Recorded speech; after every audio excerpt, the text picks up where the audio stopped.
안녕하십니까. 행복한 안실입니다. 명절은 가족들과 잘 보내고 계신지요? 오늘은 버려야 할 근심과 붙잡아야 할 근심이라는 제목으로 하나님 말씀 증거하겠습니다. 한 할아버지가 무엇이든 물어보세요. 아시죠? 이 프로그램을 보고 있었습니다. 근데 표정이 점점 심각해졌습니다. 며느리가 물었습니다. 아버님, 왜 그러세요? 아버님이 얘기합니다. 애야, 저기서 얘기하는 게 내 증세랑 너무 똑같다. 아무래도 내가 저 병에 걸린 게 틀림없어. 이 프로그램이 끝나면서 하는 말이 이와 같습니다. 아나운서가 이렇게 얘기합니다. 지금까지 자궁암에 대해서 알아봤습니다. 아버님이 걸릴 일이 절대 없는 일이죠. 네. 살면서 우리도 쓸데없는 걱정과 근심을 참 많이 합니다. 버려야 할 근심인데 우리가 그 근심과 걱정을 염려를 붙잡고 살 때가 참 많습니다. 사도 바울은 우리가 버려야 할 근심과 붙잡아야 할 근심이 있다고 얘기합니다. 오늘 본문 고린도후서 7장 9절에 있는 말씀입니다. 내가 지금 기뻐함은 너희로 근심하게 한 까닭이 아니요 도리어 너희가 근심함으로 회개함에 이른 까닭이라. 너희가 하나님의 뜻대로 근심하게 된 것은 우리에게서 아무 해도 받지 않게 하려 함이라. 하나님의 뜻대로 하는 근심은 후회할 것이 없는 구원에 이르게 하는 회개를 이루는 것이요 세상 근심은 사망을 이루는 것이니라. 여기 본문에는 분명히 두 가지 근심을 설명하고 있습니다. 하나님의 뜻대로 하는 근심, 회개를 이루고 구원을 이루는 근심이 있고, 그럼 붙잡아야 할 근심이죠. 동시에 버려야 할 근심은 세상의 근심, 사망을 이루는 근심은 버려야 함을 얘기하고 있습니다. 붙잡아야 할 근심의 근원은 하나님으로부터 나옵니다. 그건 우리를 회개하게 만들어서 구원에 이르도록 역사합니다. 그러나 세상의 근심, 사망이 이루는 근심은 버려야 할 근심이고 세상의 기원을 두고 회개케 하지 못합니다. 결국은 우리를 사망으로 인도하는 근심이 됩니다. 하나님께서는 우리가 근심하고 염려하는 것이 하나님의 뜻이 아니라고 얘기합니다. 왜냐하면 예수님께서 이 땅에 그분만 줄 수 있는 평안을 약속하셨기 때문에 그렇습니다. 세상에 줄 수 없는 평안을 약속하셨어요. 그렇기 때문에 불안하고 근심하고 두려워하고 염려하는 것은 그리스도인의 모습이 아닌 것입니다. 근데 세상의 근심은 왜 버려야 할까요? 이것이 왜 사망만 가져다 줄까요? 세 가지로 좀 정리를 해보겠습니다. 첫 번째입니다. 실은 근심에도 어떠한 유익을 주지 못하기 때문에 그렇습니다. 여러분, 염려에서 키를 자랄 수 있나요? 염려에서 키를 자랄 수 없습니다. 아무리 염려하고 근심하고 고민해도 키는 자라지 않습니다. 이와 같처럼 염려가 키를 자랄 수 없는 것처럼 건강의 문제, 재정의 문제, 가정의 문제를 염려한다고 해결할 수 있는 것이 없습니다. 해결할 수 없는 것입니다. 단지 우리의 마음만, 속만 태웁니다. 마치 기어를 넣고 엑셀만 받은 거예요. 그러면 소리만 크고 연기만 자국하게 나지만 움직이지 못합니다. 염려는 이와 같습니다. 우리의 문제를 해결하는 데 유익을 주지 못합니다. 과거도 바꿀 수 없습니다. 미래를 달수 있는 것도 아닙니다. 단지 염려는 우리에게 오늘을 불행하게 해줄 뿐입니다. 염려는 효과적이기보다는 실상 아무 쓸모가 없는 것입니다. 그래서 유익을 주지 못하는 것입니다. 두 번째는 정확하게 생각하고 효과적으로 행동하는 데 장애가 됩니다. 헬라어의 염려란 의미는 마음이 분리되다, 마음이 나눠지는 것입니다. 제가 시력이 좋지 않은데요. 이제 컴퓨터를 많이 하다 보니까 가끔 아침에 일어나서 초점이 안 맞을 때가 있습니다. 네. 초점이 잘 안 맞으면, 초점이 잘 안 맞으면 사물을 정확히 분별 못 하는 것이죠. 네. 염려도 마음이 분리되기 때문에 사물을 정확하게 판단하고 효과적으로 행동하는 데 방해를 줍니다. 염려는 그 속성상 과장하는, 확대하는 속성이 있습니다. 내가 좀 아파요. 그러면 암에 걸렸는가? 암에 걸리면 어떻게 되지? 내가 죽으면 어떻게 되지? 내가 죽으면 우리 가족들은 어떻게 되지? 확대하려는 경향이 있습니다. 실은 몸이 아프면 그냥 병원 가서 진단받으면 돼요. 근데 계속 그냥 진단도 계속 생각만 하는 것입니다. 어떻게 되지? 어떻게 되지? 어떻게 되지? 쓸데없는 염려로 말미암아 확인되지 않은 사실로 말미암아 그는 마음에 확대하고 과장하는 경향이 있습니다. 이것이 염려의 특징입니다. 아무것도 염려하지 말라라는 조이 마이어의 책이 있습니다. 이 책 굉장히 좋습니다. 어릴 때부터 조이스 마이어는 이제 아버지로부터 성적 학대를 받았어요. 그리고 어릴 때 가출하게 됩니다. 굉장히 불우한 삶을 살았습니다. 재미있는 장난감을 놀아본 적이 별로 없어요. 근데 살면서 주님을 만나고 회심하게 되고 새로운 삶을 살게 됩니다. 목사가 되었죠. 굉장히 유능한 여자 목사님이 됐습니다.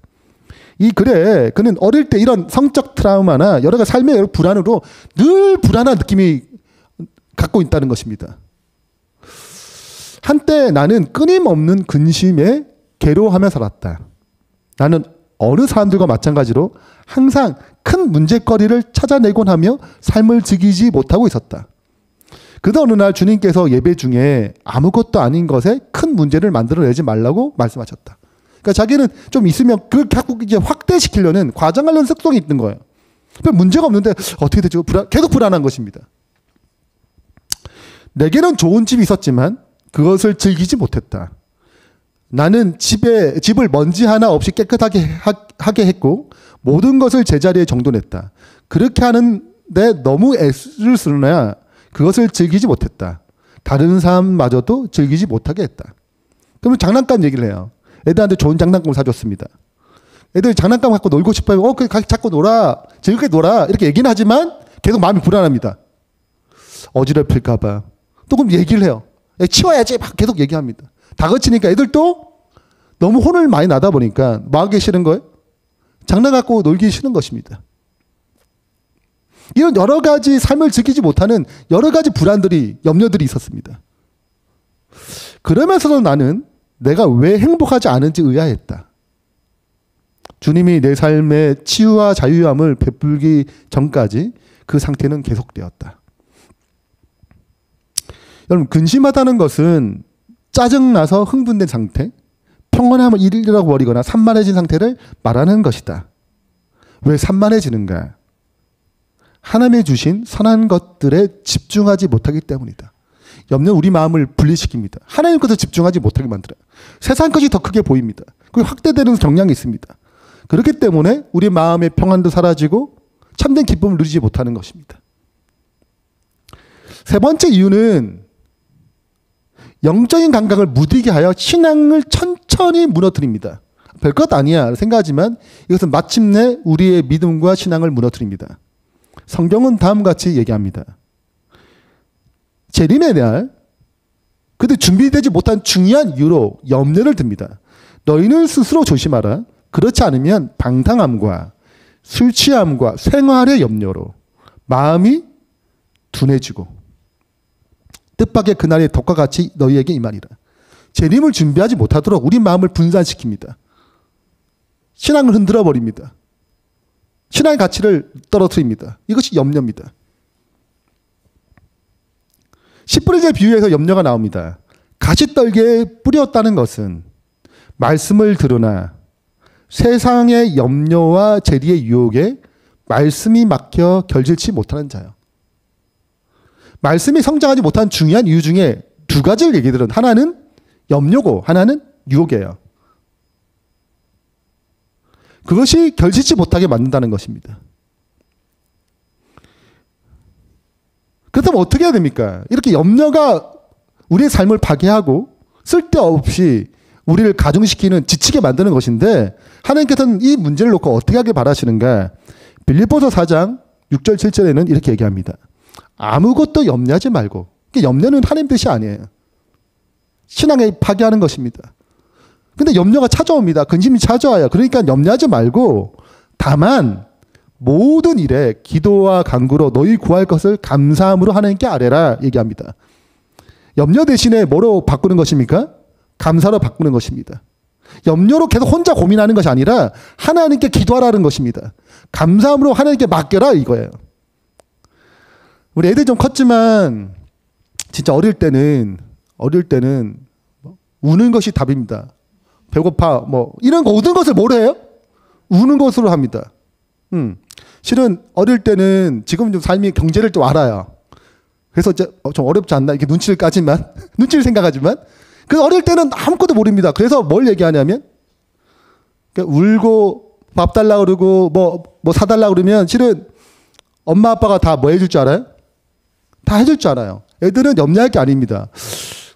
누가 염려해요? 엄마 아빠가 염려하는 거죠. 저거 어떻게 사줘야 되지? 저거 어떻게 해줘야 되지? 어떻게 맛있는 게 해주지? 이것이 부모의 고민이지 애들의 고민이 아니에요. 영적 세계가 동일합니다.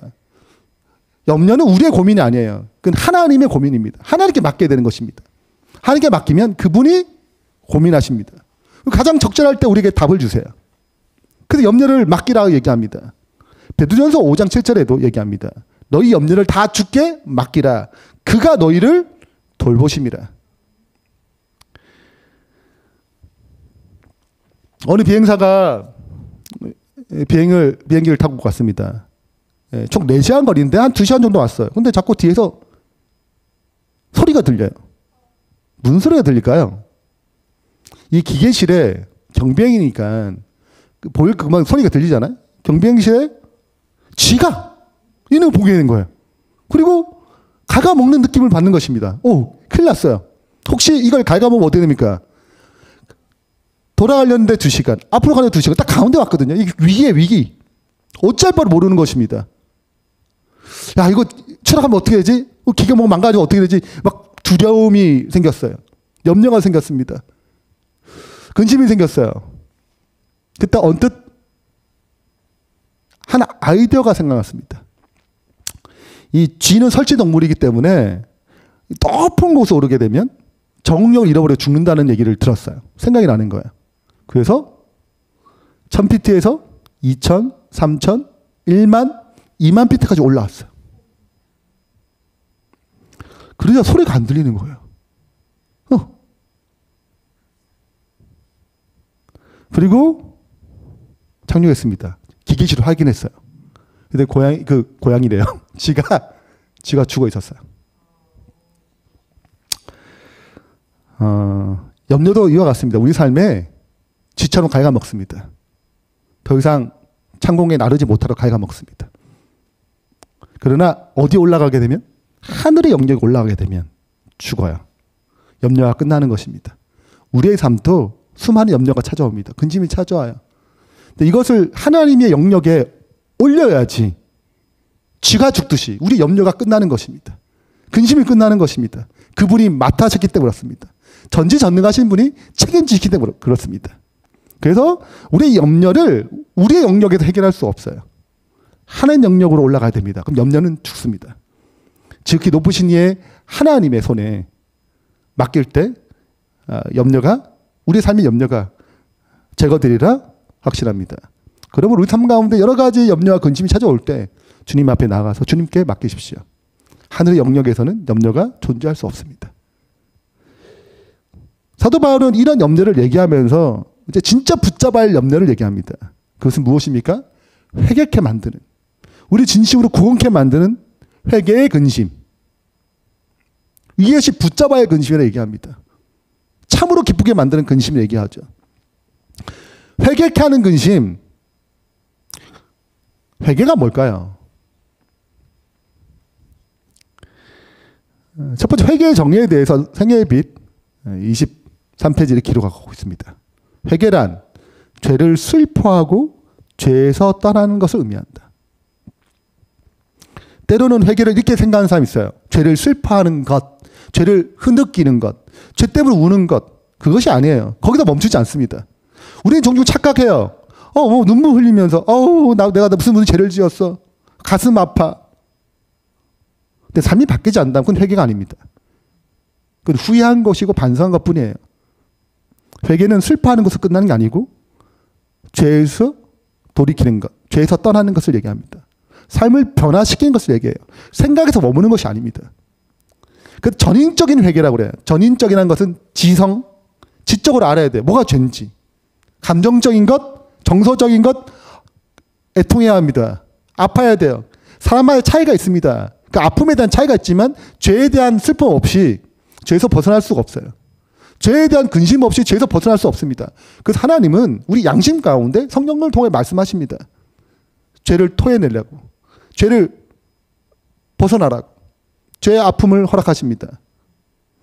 거기서 끝날 수 있어요. 그래, 나 이런 죄가 죄야, 나빠. 그리고 의지를 통해서 삶을 바꾸지 아니하면 그건 그냥 회개가 아닌 것입니다. 가짜 회개죠. 그래서 생애배 회개장에는 가짜 회개를 설명합니다. 한 4가지가 있습니다. 첫 번째는 슬퍼했지만 행동의 변화가 없는 거예요. 많은 경우에 수많은 사람들이 죄를 슬퍼한다 얘기합니다. 그러나 행동의 변화가 없는 건 가짜라는 얘기합니다. 근데 착각해요. 울었거든요. 내가 좀 슬퍼했거든요. 뭐 좀 마음이 움직이는 것처럼 보이거든요. 그러나 마음의 동요 자체가 삶을 변화시키지 못하면 그것은 회개가 아닌 것입니다. 두 번째는 삶을 바꿨어요. 뭐 바꿨어. 근데 본질은 죄를 미워해서가 아니라 벌 받을까봐, 심판이 올까봐 두려워서, 혼내니까. 엄마한테 혼내기 싫어서 일하는 거예요. 이렇게 바뀌는 것입니다. 이거는 진짜 회개가 아니에요. 두려워서 변화되는 것은 가짜입니다. 내 삶이 좀 바뀌었잖아? 아니에요. 그 본질이 죄를 미워하는 데서 출발하지 아니하면 그건 가짜 회개라고 얘기합니다. 세 번째입니다. 세 번째 가짜가 뭐냐? 사람을 의식하기 때문에 바꾸는 거예요. 근데 목사니까 내가 좀 착한 척 해야지. 더 헌신한 척 해야지. 내가 적어도 이런 사람이니까 해야지.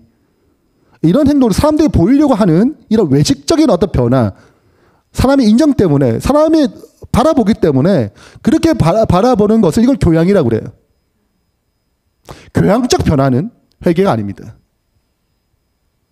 내 위치 때문에, 내 상황 때문에, 여러 사람이 내 주변에 있는 사람들 때문에 좀 잘 보이기 위해서 하는 행동의 변화, 이건 회개가 아닙니다.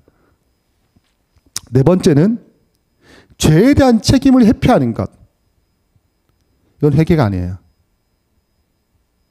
하나님, 제가 이런 죄를 지었어요. 이런 죄를 지으면 무슨 죄를 걸 것 같아. 어디 뭐 감옥에 들어가게 하고, 뭐 병이 날 것 같고, 뭐 문제가 생긴다고 생각합시다.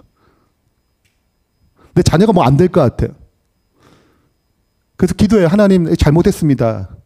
저 용서해 주세요. 다시는 이런 일 안 하겠습니다. 진심입니다. 근데 제발 이런 죄로 말미암아 나타나는 결과들, 이거를 회피하고 싶습니다. 좀 피하게 해주세요. 그럼 정말 다시는 이 죄를 안 짓겠습니다. 이건 회개가 아니에요. 죄의 책임까지 지는 것, 하나님, 내가 벗어나길 바라지만 이것이 져야 한다면 제가 기꺼이 지겠습니다. 그 값을 치르겠습니다. 이것이 진짜 회개예요. 근데 종종 책임을 회피함으로 회개를 하고자 하는 사람들이 많이 있습니다. 이건 가짜입니다. 대표적으로 2가지 예를 듭니다.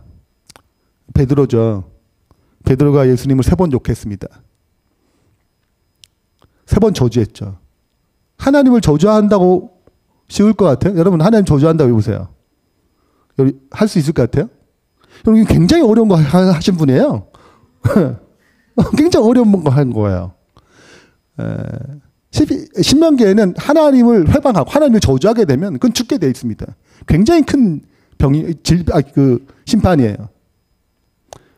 근데 베드로는 하나님 앞에서, 예수님 앞에서 그 일을 했습니다. 메시아로 고백하고 그리스도로 고백하고 하나님 아들이라고 고백한 그 베드로가 이 얘기를 한 것입니다. 또 한 사람이 있죠. 가룟 유다입니다. 돈의 유혹으로 예수님을 팔았죠. 둘 다 슬피 울었습니다. 내가 무지한 자를 팔았도다, 가룟 유다가 얘기했어요. 가슴을 치며 통곡했습니다. 이쯤 되면 회개한 것 같지 않아요? 회개가 아니에요. 가짜 회개를 한 것입니다. 흐느끼는 것으로, 내가 무슨 죄를 지었다 고백하는 것으로 회개가 되는 것이 아닙니다. 회개는, 진정 회개는 하나님으로부터 나옵니다. 삶을 변화시키는 힘이 있어요. 죄 자체를 슬퍼하고 주님께 나가는 것입니다. 내 목숨을, 죄책감 때문에 목숨을 끊는 것, 이건 회개가 아니에요.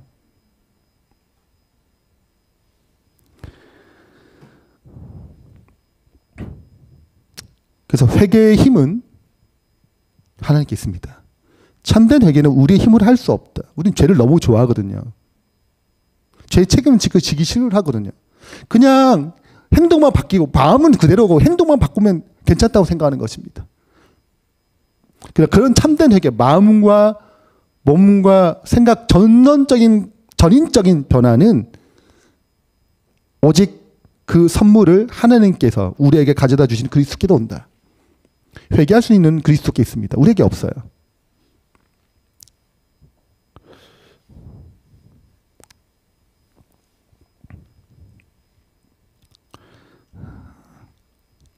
(2010년에) 900g 아이가 태어났습니다. 제 아들이 2.6kg인가 2.5kg인가 태어났어요. 네. 은솔이가 좀 더 무게가 좀 더 나갔어요. 성민이보다. 네. 근데 900g, 1kg도 900g이에요. 3분의 1도 안 되는 거죠. 움직이지 않습니다.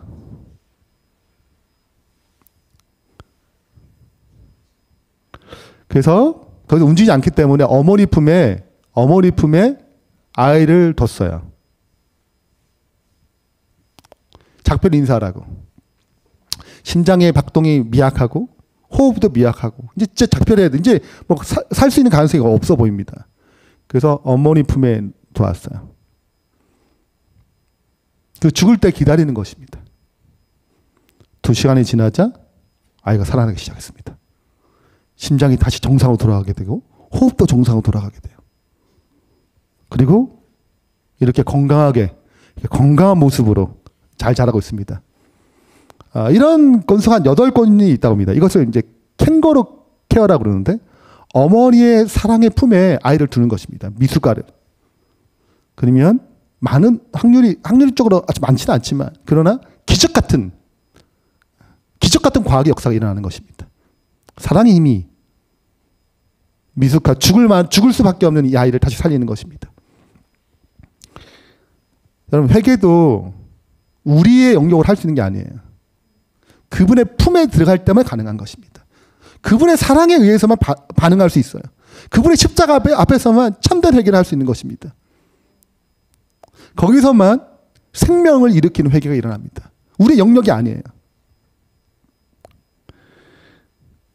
돌이켜 회개하라는 책이 있습니다. 이 책은 회개라는 책의 고전 중에 고전으로 뽑힙니다. 조셉 얼라인이라는 사람이 쓴 책인데 1600년대에 썼어요. 이게 굉장히 오래된 책이죠. 여기서 회개의 12가지 영역을 얘기합니다. 12가지를 다 설명할 수 없고 핵심만 좀 읽어드릴게요. 첫 번째, 이게 그리스도인이 회개할 영역입니다. 첫 번째가 뭐냐? 고집스러운 무지의 죄입니다. 무지가 죄라는 거죠. 내가 그냥 나 몰라 괜찮아. 이것이 죄라는 거야. 나 몰라. 뭐 어때? 이게 아니고 진리를 연구하지 않은 그 태도 자체가 죄라고 얘기합니다. 종종 이런 분들 만나거든요. 네. 그거 꼭 알아야 필요 있냐 이거죠. 두 번째입니다. 하나님께 나가지 않는 은밀한 죄. 교회를 다니지만 실제 하나님께 깊은 친밀한 관계를 맺으려고 애쓰지 않는 것입니다. 그냥 교회만 다니면 됐지 뭐 또 이렇게 개인적으로 성경하고 또 뭐 묵상하고 기도까지 해야 되냐. 세 번째는 형식적인 신앙생활.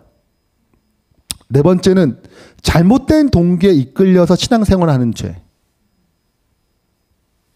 동기의 중요성이죠. 네 번째, 자기의 의를 믿는 죄. 이건 예수님 필요 없다는 것입니다. 예수님의 이루신 의로 말미암아 우리가 구원이 이루어지는데 자기의 의로 어떻게 구원을 이루겠어요? 여섯 번째입니다. 철저한 신앙생활에 대한 은밀한 증오의 죄. 그러니까 누가 열심히 신앙생활을 해요. 그걸 은밀하게 미워합니다. 은밀하게. 여러분, 대표적인 예가 마리아가 향유옥합을 깨뜨렸습니다. 뭐라고 얘기해요? 지나친 언신이다. 그거 가난한 사람 나눠주지. 굉장히 바른 말 하죠. 은밀해요. 그게 죄라고 얘기 안 해요. 그거 더 좋은 게 쓰지 않겠어? 이렇게 얘기합니다. 근데 거기 안에는 돈에 대한 사랑, 시기, 이런 여러 가지 것들이 은밀한 죄들이 발동되는 것입니다. 그 말을 가장 첫 번째 한 사람이 카르 유다예요. 일곱 번째입니다. 일정한 신앙 수준이 되면 그냥 안주하는 거 이쯤 됐지. 너무 지나친 거 아니야? 요쯤 그냥 이 정도면 다 괜찮겠어. 그리스도 닮아가서 더 그리스도처럼 변화되는 것이 아니라 그냥 이 정도로 됐어라고 안주하는 것이 죄라고 얘기하는 것입니다. 여덟 번째입니다. 세상을 하나님보다 더 사랑하는 죄. 아홉 번째, 자기를 무시하고 모욕하는 자에게 악의를 용서를 못하고 계속 악의를 품어요. 미움 감정이 자꾸 생깁니다. 용서를 못하는 것입니다. 잘. 열 번째입니다. 억제되지 않은 교만한 죄. 그 사람의 칭찬이나 인정이나 여기에 갈채, 여기에 자꾸 반응하는 것입니다. 신앙은 이런 것으로 움직이는 거예요. 다른 사람 날 인정하지 않아도 움직이는 게 아니라 하나님 인정으로 충분히 만족하는 것이 아니라 다른 사람 인정해줘야지만이, 다른 사람 칭찬해줘야지, 그 갈채를 듣기 위해서 나를 조금씩 움직이기 시작하는 것입니다. 11번째, 쾌락을 사랑하는 죄. 12번째, 육신의 안전을 의지하는 죄입니다. 하나님보다 돈을 더 의지해요. 돈이 많으니까 은행 통장에 한 10억 있네. 든든해. 하나님보다 뭘 안전 삼아 하는 거예요? 돈이나 나의 지위나 나의 능력을 더 의지하는 것입니다. 이 모든 것들이 회개할 영역이라고 얘기합니다. 우리가 회개하지 않을 때 어떤 문제가 생길까요? 회개해야 돼. 정말 이거 붙잡아야 돼요. 우리 마음에 역사하실 때, 죄를 범할 때 성령께서 우리의 마음 가운데 역사하십니다. 회개하기 위하여 영적인 근심을 허락합니다. 근데 우리가 자꾸 회개를 거절하게 되면 어떻게 될까요? 마음이 점점 굳어버립니다. 마음이 점점 딱딱해져요. 한 번 범한 죄, 처음에는 범할 때 양심이 발동하거든요. 또 받고 또 하고 계속 양심을, 성령 음성을 잡고 근심을 계속 무너뜨리게 되면은 우리의 마음이 딱딱해집니다. 이제 점점 죄에 대해서 반응하지 않아요.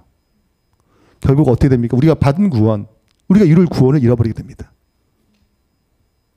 그런 사람들의 삶은 외식적이기 때문에 교회를 혼잡하게 만듭니다. 사람들 혼잡하게 만들어요. 이중적이거든요. 삶이. 어렵게 만듭니다. 대표적인 바리새인이에요. 바리새인이 나름 신앙 잘한다고 했잖아요. 근데 그 외식적인 삶이, 그 회개하지 않은 삶이 수많은 사람들에게 있습니다. 예수님까지 죽여요. 말씀 안 본 사람 아니에요. 기도 안 하는 사람 아니에요. 온전하게 회개하지 않은 그 삶이 가장 어려운 교회를 만들었습니다. 존 비비어의 관계라는 책에 이런 어떤 아픔에 대해서 이렇게 글을 기록했습니다.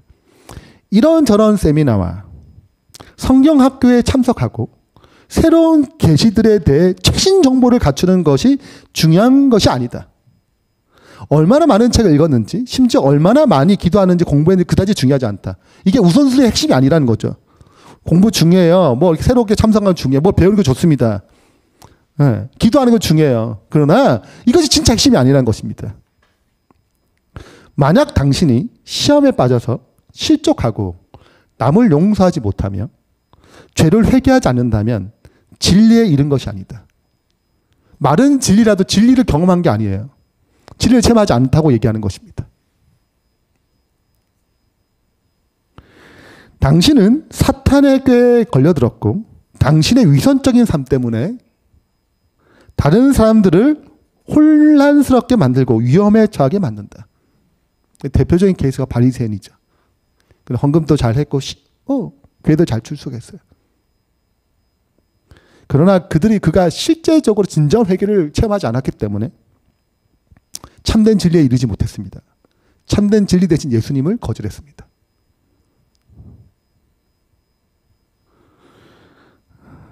존 비비어 목사님이 이제 사역을 하다가 드디어 새로운 사역으로 떠나게 됐습니다. 그래서 자기를 존경하는 어떤 목사님이 추천서를 600개를 편지를 다 써가지고 해라.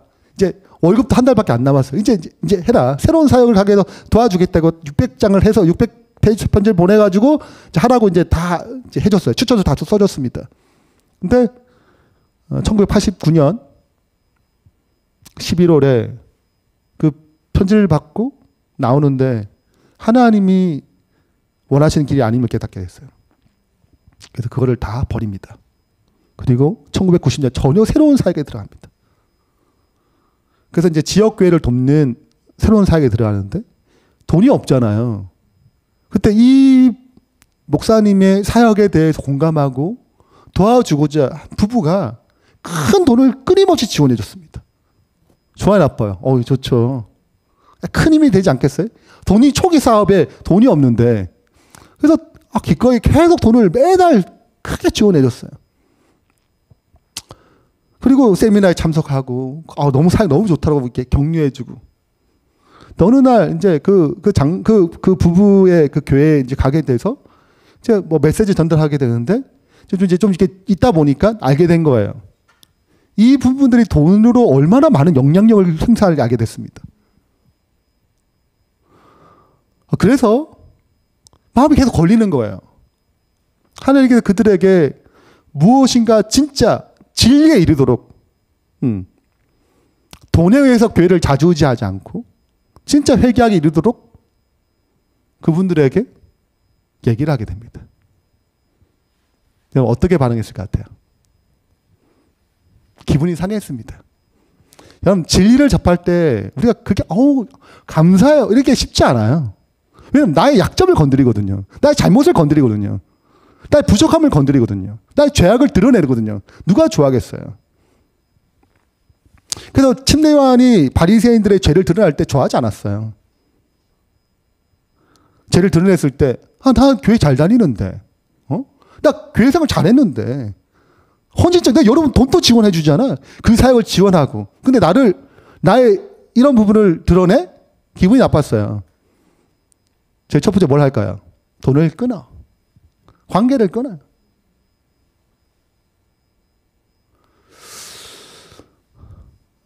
전 비빌 목사님이 여기에 대해서 이렇게 얘기해요. 뭐라고 하냐면 난 다시 2달 뒤에 그분에게 편지를 또 썼어요. 그리고 나는 그들의 돈이나 거절에 대해서 크게 개의치 않았다. 가장 중요한 것은 진리이기 때문이다. 이게 목회를 하다 보면 여러분 이렇게 죄를 드러내는 거 절대 쉽지 않습니다. 네.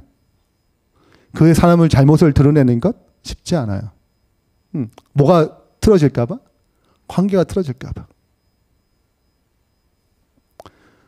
그러나 정말 하나님의 사람은 관계가 끊어지고 재정적인 어려움이 있다 하더라도 무엇을 말할 필요가 있는 거예요?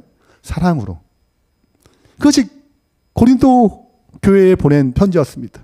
사도 바울이 그렇게 보냈어요. 근심을 했습니다. 혹 이 편지가 그들에게 어려움이 될까봐 굉장히 사랑한 마음을 썼어요. 처음에 거절했어요. 사도 바울의 내용에 거절했습니다. 그리고 사도 바울과 트러블이 생겼어요. 다행히도 사도 바울의 얘기에 다시 회개하고 일을 처리하고 다시 회복되는 모습이 고린도서 7장의 내용이에요. 너희가 내가 근심했지만 너희가 이 회개해서 너무 감사, 너무 기쁘다. 여러분 정말 중요한 것은 내 밭의 비유처럼 길가 같은 밭, 돌밭 같은 밭, 가시떨기가 있는 밭, 옥토 좋은 밭이죠. 네. 우리를 열매 맺게 하는 밭은 좋은 밭입니다. 그 진리의 말씀을 받아들이고 내 삶을 새롭게 하는 것. 오늘 이러한 태도가 필요하지 않나 생각됩니다. 우리의 연약함이 드러날 때, 우리의 자존심이 건드려질 때, 진리 앞에 어떻게 서는가? 진리를 어떻게 내가 수용하는가? 올바른 수용을 통해서 삶의 회복이 일어나는 저의 신실한 백성 되길 바랍니다. 마지막 날 사건들에 보게 되면 이 회개의 중요성을 이렇게 얘기합니다. 우리 가운데 있어야 할 참된 경건의 부흥은 우리의 모든 필요 중에서도 가장 심각하고 가장 긴급한 것이다. 이러한 신앙 부흥을 일으켜야 하는 것이 우리의 첫 번째 사업이 되어야 한다. 이것이 일어나야 개혁이 일어나기 때문에 이 첫 번째 이 신앙적 부흥, 참된 경건의 부흥이 일어나야 한다. 근데 이걸 어떻게 일어나니? 이게 어떻게 일어나지? 이렇게 설명합니다. 이러한 참된 경건의 부흥은 하나님이 주신 선물이다. 우리 힘으로 할 수 없는 거야. 이 선물을 받기 위한 조건들은 죄에 대한 자복, 겸비, 회개와 열렬한 기도이다. 다른 말들이 아니에요. 같은 말을 새롭게 정리한 것입니다. 죄에 대한 자복, 겸비한 마음, 회개, 열렬한 기도입니다. 여기서 무엇이 일어납니까? 진정한 경건의 부흥이 일어납니다. 이 교회가 경건해지려면, 내 삶이 경건해지려면 회개의 자리로 넘어가야 합니다. 예수님께서 첫 번째 메시지, 침례의 첫 번째 메시지가 똑같아요. 마태복음 3장 3절에도 회개하라, 천국에 가까웠다. 4장 17절 예수님 첫 번째 메시지입니다. 첫 번째 설교예요. 회개하라, 천국에 가까웠다. 똑같습니다. 그것이 천국에 들어간 첫 번째 관문입니다. 오늘 우리 삶 가운데 이러한 회개의 은혜가 임하길 바랍니다. 예수님 가까이 갈수록 회개는 더 깊어집니다. 날마다 회개합니다. 난 별 잘못할 게 없는데, 난 교회 잘 다니는데, 난 회개할 게 별 게 없는데 라고 하는 사람들은 예수님 굉장히 거리가 먼 것입니다. 실은 빛에 가까이 갈수록 더 선명한 것처럼 우리가 예수님과 가까이 갈수록 우리의 죄는 더 선명히 드러납니다. 결론을 맺겠습니다. 고린도서 7장에는 사도 바울이 버려야 할 근심과 붙잡아야 할 근심을 얘기합니다. 버려야 할 근심에는 세 가지 이유가 있어요. 어떤 유익도 주지 못하기 때문에, 바른 생각과 바른 행동하지 못하기 때문에, 그리고 신앙을 무너뜨려서 사망을 주기 때문에 버려야 할 근심을 얘기합니다. 그리고 이 세상의 근심을 주님께, 하나님께 맡기라고 얘기합니다. 하나님 앞에는 염려와 근심이 사라지기 때문에 그렇습니다. 그리고 이어서 붙잡아야 될 근심, 회개케 하는 근심, 구원이 이르는 근심은 우리가 붙잡아야 됩니다. 이 회개는 죄를 슬퍼하는 것을 끝나지 않고 죄에서 떠나는 것까지 말합니다. 이런 참된 회개는 우리 힘으로 할 수 없어요. 하늘만 줄 수 있는 것입니다. 하늘의 영역입니다. 우리 삶 가운데 진정으로 회개함으로 말미암아 다시 한번 참된 경건의 부흥이 저와 이 교회에 풍성히 임하기를 바라면서 말씀 마치겠습니다.